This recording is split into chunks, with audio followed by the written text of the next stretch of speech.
Jason loved to read. Every day he would take a walk to a nice place like a park or the beach and sit down to read for hours. It didn't matter what the story was about or who the author was, because Jason just loved to read. One weekend, his usual places were a little crowded due to the gorgeous weather. He decided to take a walk in the woods to see if he could find a clearing or an interesting log where he could relax and lose himself in a book. Jason walked through the forest for quite some time. These particular woods weren't good for hiking and had no trails, so he was sure to have some solitude. He wasn't sure how far he'd walked before he came upon the mysterious building. It looked somewhat like an old bank and was covered in moss and vines. The doors were open and falling off the hinges, and the windows were filthy and broken. Jason figured this strangely placed building might be just what he was looking for. As he entered through the crumbling doorway, he saw dozens of shelves lined with books. What was a library doing in the middle of the woods? It didn't matter to Jason. All that mattered was that he was staring at what might possibly be a treasure trove of unread narratives. He wasted no time grabbing a random book off the closest shelf as he dropped his book bag without care for its contents. Jason inspected the book, and it was surely something he'd never heard of. He returned it to the shelf and went on to further investigate the library.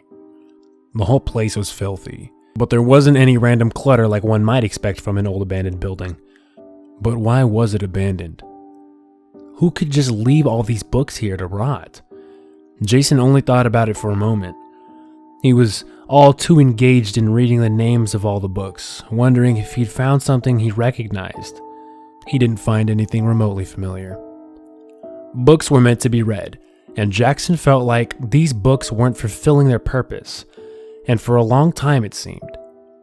It was time to start reading. He picked one called Black Wing Adventures and sat Indian style on the floor. The story was incredible. It had everything anyone could want in a good book: adventure, romance, action, even philosophy. But it wasn't just that it had so many good qualities. It was that those qualities shined so much brighter than anything he had ever read. If this book was amazing, what treasures did the other books hold?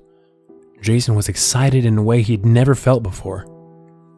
It was getting late, and Jason knew that his girlfriend, Melissa, would be pissed that he wasn't answering her texts. Normally, she understood that this was Jason's me time, but he usually came home hours ago. He took the book with him so he could finish it later and started his journey home. He wasn't sure if he would find the library again, so he marked trees along the way with a Sharpie he had in his book bag. The next morning, Jason got up a little early so he could read. He grabbed his book bag and took out what he expected to be the Black Wing Adventures. The book now had a different title: Love Without a Friend. More rummaging through the bag produced only his other books that he had previously been excited to read. Did he grab the wrong book? No, that wasn't possible. He hadn't let go of the book before putting it in the bag. It was obviously from the same library because it was covered in thick dust. He must have taken the wrong book. It was the only explanation. He decided that he would read Love Without a Friend, even though the title didn't seem really anything near as cool as Black Wing Adventures. Boy, was he wrong. It was just as good. It didn't have adventure or action, but it had a strikingly human quality to it. Jason had never felt the kinds of emotions this story was invoking. Turning each page was like opening a Christmas present. He couldn't wait to receive each word, each thought, each feeling. It was late, and Jason began to nod off. He didn't want to stop reading, but eventually he passed out. The next morning, he was still holding the book in his hands. It was still open to the page he left on, and he started to read again. He had no idea what he was reading. The story completely changed. There were different characters, different thoughts, different feelings. He closed the book and looked at the title. It was Men and Monsters. Jason was even more shocked than the first time. This book hadn't left his hands. He hadn't returned to the library to exchange it for another book. None of this was possible, and Jason was getting understandably freaked out. All he could think of was going back to the library. Maybe he could find one of the other books he was reading.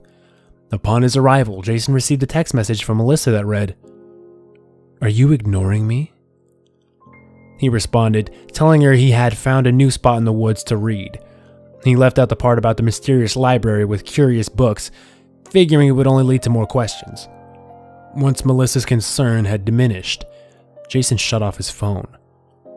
When he got inside the library, he searched long and hard for Blackwing Adventures or Love Without a Friend, but he was unsuccessful. In fact, none of the titles he remembered from before were anywhere to be found. Every book was different. Could this be another abandoned library? How many could there possibly be? Even one seemed strange. Jason just wanted to experience what the books were capable of, so he didn't want to think about how strange the whole situation had become. He just wanted to read. He knew he didn't have much time, so he quickly grabbed a book called Our Nation's Last Hero. It was a political drama with as many twists and turns as a great mystery. Jason had never read anything like it. He rarely thought about politics, but it was suddenly the most interesting subject in the world. It started getting darker, so once again, Jason left the library and took the book he had been reading. He hoped it would still be the same book when he woke up the next morning. Unfortunately, it wasn't. Jason didn't know what to do. These books were amazing, but apparently he wasn't going to be able to finish one unless he read it in less than 24 hours. He caffeinated energy drinks and a few deli sandwiches in case he got hungry. Jason knew Melissa would be looking for him, but he didn't care. He cared so little that he left his phone at home on purpose. And so it began. Jason was on a mission to finish one of the magical changing books. What else could they be but magical? A book that changes every day? What an incredible thing! Though Jason had been upset about not being able to finish one, he was thrilled at the fact that he was reading books that no one else would ever read. If he managed to finish one, he would be as satisfied as he ever could be in his whole life. He chose a book called The Lion's Tears and began reading. As he read, he would periodically take a few swigs of energy drink and take a bite of the sandwich.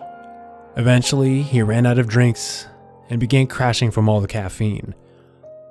It was too soon. He hadn't finished the book.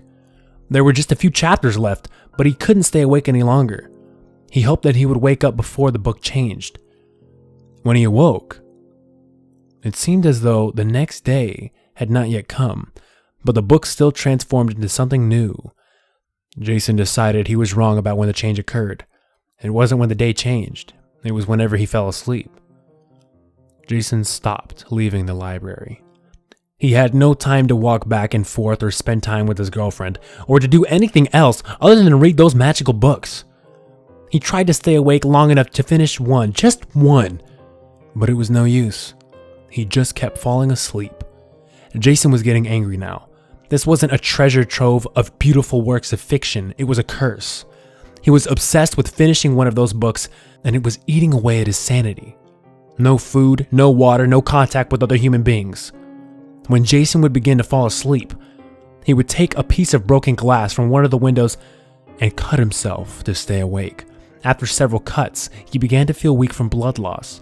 His mind was becoming warped, and he sucked every word into his now crippled consciousness. The books he chose became more and more macabre. Titles like Making Love to Murder and The Man Who Ate Himself were overtaking the other more gentle ones.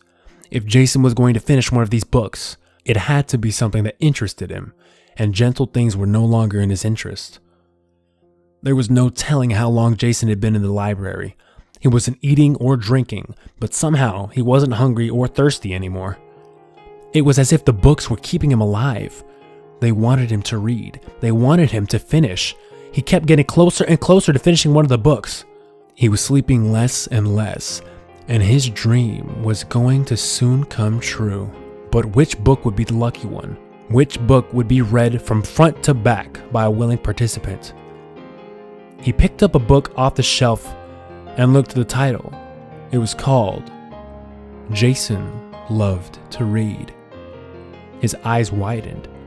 His mind raced. What an amazing coincidence! A book with his name in the title? And it's about someone who loves to read.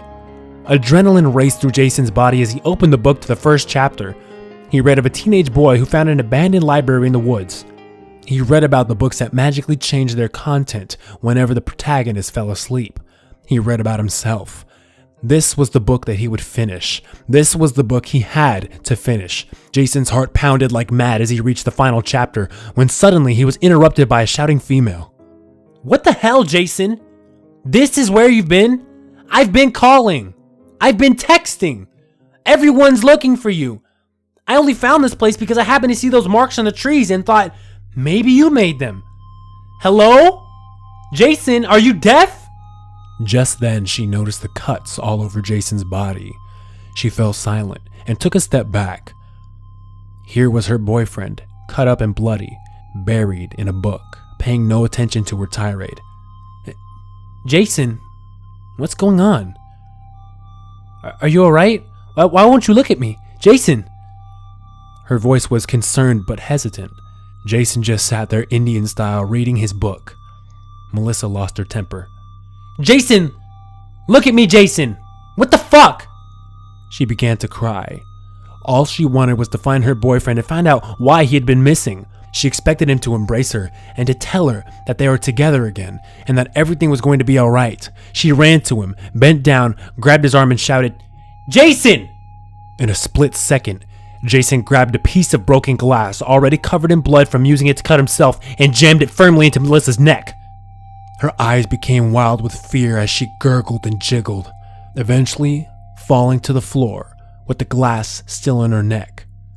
Jason's face had no expression as he continued reading his book, his legacy. It was about to happen. The last page. Jason couldn't believe it. He had finally stayed awake long enough to finish one of the magical books from the mysterious abandoned library in the middle of the woods. His hand shook as he turned the page and saw the words, "The End," towards the bottom, below the final paragraphs. It was then that he became horrified for the first time in his entire life. The book ended with the protagonist, Jason, stabbing his girlfriend in the neck with a shard of broken glass. Jason didn't move, didn't blink, or even think. He just sat there in absolute shock. Was this really happening? Why did the book say that he killed his girlfriend? That was impossible. Jason was no killer, he just loved to read. He stood up and screamed a desperate primal scream, throwing the book to the floor next to Melissa's body. He looked at her as if noticing her for the first time. There was blood all over the floor. Melissa was surely dead, and Jason must have been the murderer. He walked home in a daze and called 911 to turn himself in. According to Jason's story, the police expected to find Melissa's body in an abandoned building in the woods. When they arrived at the proper location, they found only her body amid the blood-stained leaves and branches. Nothing that resembled a library was anywhere in sight.